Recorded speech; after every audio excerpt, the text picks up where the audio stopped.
हमारे इस YouTube channel में आप लोगों का, आप सभी मित्रों का मैं अमित राज पामेस्टी स्वागत करता हूं। दोस्तों, आज मैं फिर एक नए टॉपिक के साथ उपस्थित हुआ हूं आपके अपने मन पसंदीदा चैनल हस्तरेखा ज्ञान में। दोस्तों, आज मैं जिस टॉपिक पे बात करने के लिए जा रहा हूं वो टॉपिक बहुत ही महत्वपूर्ण है, यानी कि आज विवाह से संबंधित मैं बात बताने जा रहा हूँ। यानी कि हम लोगों में जब भी शादी की बात होती है तो ये देखा जाता है कि कब होगी, कितनी देर में होगी, क्यों नहीं हो रही है, क्या प्रॉब्लम है कि इतनी उम्र हो गई लेकिन फिर भी शादी नहीं हो रही है। तो कारण क्या होता है, कब उम्र बनती है, कब उम्र बनती है शादी की हमारी, हम लोगों की। तो आज शादी पर विशेष रूप से मैं ये जानकारी देने जा रहा हूँ कि कैसे पहचाने कि हमारे हथेली में शादी रेखा कौन सी होती है और उसे कैसे पहचाने कि किस उम्र में हमारी शादी होगी। तो चलिए आज ये विशेष रूप से शादी पर यानी कि विवाह रेखा पर हम चर्चा करने की कोशिश करते हैं। देखिए, जैसे कि आप लोगों को पता है कि डिस्प्ले पर एक हाथ की पिक्चर्स है। मैं इस पिक्चर्स के जरिए आप लोगों को ये समझाने की कोशिश करूँगा। मित्रों, जैसा कि हाथ का जो साइड का कनिष्ठा उंगली की नीचे का साइड का हथेली होता है, वहाँ हमें हमारी शादी की रेखा दिखाई देती है। जैसे कि इस हथेली में आप देख सकते हैं, मैं आपको ड्रॉ करके दिखाने की कोशिश करता हूँ। जैसे कि ये हट लाइन हो गया और ये कनिष्ठा उंगली हो गई और इसी कनिष्ठा उंगली का ये लास्ट का पोर हो गया और ये जो होता है ये उम्र का 50 ईयर्स यानी कि 50 ईयर्स माना जाता है। अब आपको हम बता दें कि ये तो उम्र नापने का हो गया कि हम इस उम्र को देख सकते हैं, लेकिन रेखा कौन सी होती है? रेखा इन्हीं दो लकीर के बीच में होती है। जैसे कि आपको ये दिख रहा होगा, ये एक रेखा है और ये एक रेखा है और ये एक रेखा है, यानी कि दो रेखा है। इसी को कहते हैं विवाह रेखा। अब इसमें दो रेखा है, इसका मतलब कि क्या दो विवाह होगा? दोस्तों, आप लोगों को ये भी बता दें, विवाह रेखा एक ही होती है, लेकिन जो 2, 3, 4 या इस तरह से कोई भी रेखा अगर विवाह रेखा के नज़दीक हो तो इसका मतलब ये नहीं कि हमारी 4 विवाह होगी।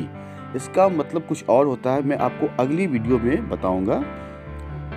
लेकिन मैं इस वीडियो में एक शॉर्टकट बता दूं कि इतना जो भी होता है, 1, 2 या 3 या 4 जो भी होता है, इसका मतलब ये होता है कि इतना अटैचमेंट हमारा हो सकता है। इससे ये हम सिर्फ समझते हैं। इसके बारे में मैं फिर से दूसरी वीडियो विस्तार से बता दूंगा, अटैचमेंट या अफेयर के बारे में। ये अफेयर की रेखा हमारी शो करती है। शादी की जो रेखा होती है वो सिर्फ एक ही होती है।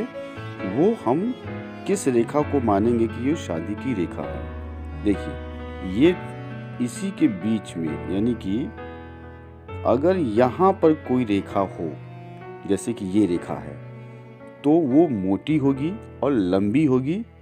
छोटी जो रेखा होगी वो दूसरी रेखा होती है, बड़ी होगी और गहरी होगी, वो हमारी शादी की रेखा होती है। अब मान लीजिए कि ये यहाँ पर है, तो इससे हम अंदाज़ा लगा सकते हैं कि हमारी शादी किस उम्र में होगी। मतलब कि अगर ये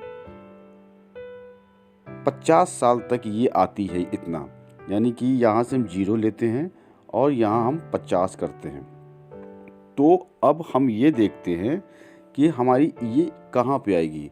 अगर यही चीज़ यहाँ होती, यहाँ, तो ये और ये 50-50 लगभग हो रहा है। तो यानी कि ये उम्र जो हुआ ये 25 का हुआ।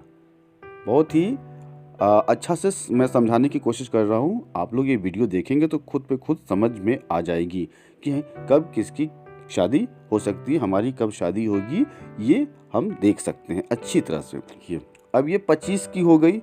अब ये रेखा यहाँ है, तो इसका मतलब है कि 25 से ज़्यादा ये जारी हो सकता है कि ये उम्र लगभग, हम ऐसे भी आपको बता दें, 0 यहाँ हो गया तो लगभग इसको हम 12-50 मान सकते हैं। दोस्तों, जैसा कि आप देख सकते हैं कि 50 ऊपर है और 0 नीचे है और बीच में 22 है और फिर 25 है, फिर 33 है। मतलब कि जहाँ-जहाँ मैंने इंडिकेट किया है ये अंक, अगर उस पे वो हमारी विवाह की रेखा अगर वहाँ से शुरू होती है, तो उस उम्र में विवाह हमारी हो सकती है। तो ऐसे हम देखते हैं जैसे कि 22 और फिर उसके बाद 25, तो अगर 22 के पास वो विवाह रेखा है तो 22 में होगी, 25 के पास है तो हमारी 25 में होगी, 33 के पास है तो 33 में होगी। तो इस प्रकार से हम अपनी विवाह रेखा को उम्र देखते हैं कि किस उम्र में हमारी शादी होगी। अगर यही यहाँ पे रेखा है तो इसका ये 50% यहाँ है, इसका ये 50%, तो यानी कि 25, यानी कि 25 में हमारी शादी हो जाएगी। ये रेखा अगर यहाँ है, तो अगर यही रेखा यहाँ हो तो क्या होगा, ये कम उम्र में विवाह शो करता है। अगर लंबी हो, इस तरह से हो, बड़ी हो, तो वो विवाह रेखा होती है। लेकिन अगर कोई इस तरह की रेखा हो, मान लेते हैं कि कोई ये छोटी रेखा हो, इस तरह से कोई छोटी रेखा है, तो ये विवाह रेखा नहीं होगी। ये पहले अपने दिमाग में ये समझना बहुत ज़रूरी है कि विवाह रेखा होती कौन सी है। बिना समझे ये मुश्किल हो जाएगा। विवाह रेखा जो बड़ी होगी, जो मोटी होगी, गहरी होगी, वही हमारी विवाह रेखा होती है। जैसे कि विवाह रेखा के लिए आपको इतना इस प्रकार से अगर विवाह रेखा अगर मोटी हो, गहरी हो, लंबी हो, तो वो विवाह रेखा होती है। बाकी जो छोटी छोटी रेखाएं होती है वो हमारी अटैचमेंट को शो करती है कि हमारा अफेयर हो सकता है। इस तरह से सिर्फ शो करती है। अटैचमेंट जरूरी नहीं है कि होगा ही, हो के रह भी सकता है, नहीं भी हो सकता है, ऐसा थोड़ा इंडिकेट सिर्फ शो करता है बस। कहाँ विवाह रेखा हमारी होती है? कनिष्ठा उंगली के जो नीचे, ये सबसे छोटी उंगली होती है, यानी कि ये हमारी बुद्ध पर्वत होती है, बुद्ध देव की उंगली होती है, और इन्हीं के जो नीचे होता है ये हमारी ये हटलाइन होता है, तो ये हटलाइन हो गया। और यही हटलाइन से ऊपर में कनिष्ठा उंगली के जो नीचे, जो सबसे नीचे पोर होता है, उसी के यहाँ से यहाँ तक ये हमारी शादी की रेखाएं होती है। तो उम्मीद है कि आप लोगों को हमारी ये वीडियो अच्छी लगी होगी और शादी की विवाह रेखा के बारे में आप लोगों को हमने जानकारी साझा किया और समझ में आई होगी।